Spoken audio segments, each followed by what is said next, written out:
फूल है, सरसों का खेत है और उसी के ऊपर एक गीत है। उसी के ऊपर ये गीत है जो गीत अभी सुनाने वाले हैं और बहुत ही प्यारा चटाकेदार गीत है। सुनिएगा और बताइएगा कैसा लगा। चुटकुला नाच गीत है ये। और एक पत्नी अपने पति से कहती है और नोक झोंक गीत है ये। तो ये सरसों पे गीत है। तो चलिए देर न करते हुए सुनाते हैं। सरसोईया का फुलवा पियर लागे, पियर लागे, पिया तोहरी सूरतिया सुनर लागे, पिया तोहरी सूरतिया सुनर लागे। सरसोईया के फुलवा पियर लागे, पियर लागे, पिया तोहरी सूरतिया सुनर लागे, पिया तोहरी सूरतिया सुनर लागे। अरे ससुरु का बोलिया सुनर लागे, सुनर लागे, अरे सासू का बोलिया जहर लागे, अरे सासू का बोलिया जहर लागे। सरसोईया का फुलवा पियर लागे, पियर लागे, पिया तोहरी सूरतिया सुनर लागे, पिया तोहरी सूरतिया सुनर लागे। अरे जेठ जी का बोलिया सुनर लागे, सुनर लागे, जे जेठनी का बोलिया जहर लागे, हिया जेठनी का बोलिया जहर लागे। सरसोईया का फुलवा पियर लागे, पियर लागे, पिया तोहरी सूरतिया सुनर लागे, पिया तोहरी सूरतिया सुनर लागे। देवरा जी का बोलिया सुनर लागे, सुनर लागे, देवरानिया का बोलिया जहर लागे, देवरानिया का बोलिया जहर लागे। सरसोईया का फुलवा पियर लागे, पियर लागे, पिया तोहरी सूरतिया सुनर लागे, पिया तोहरी सूरतिया सुनर लागे।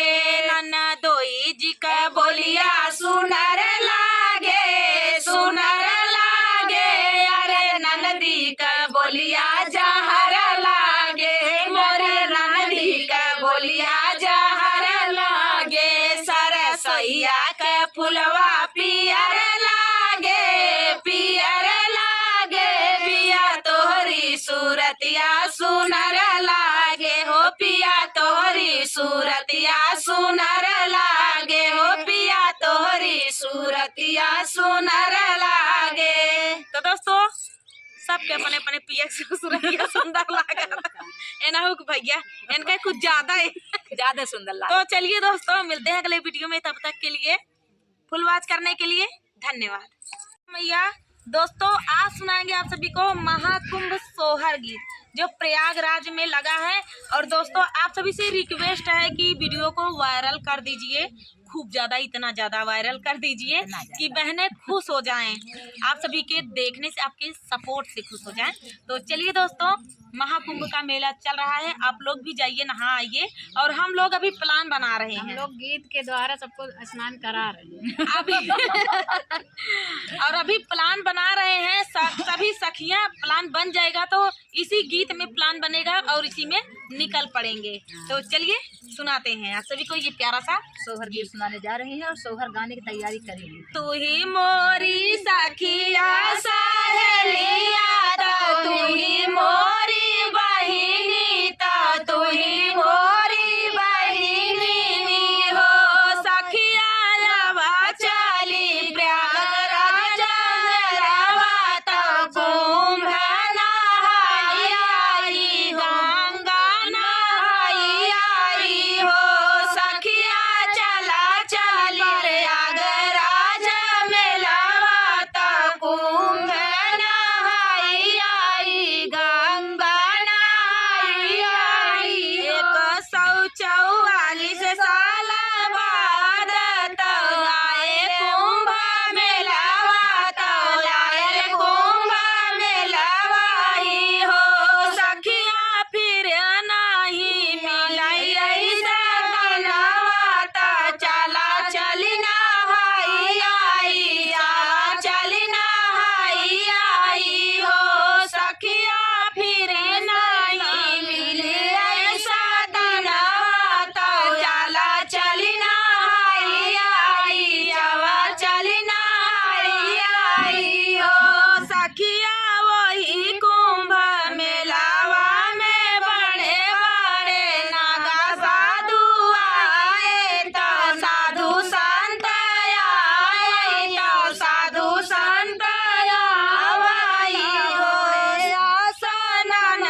बोलिए गंगा मैया की जय।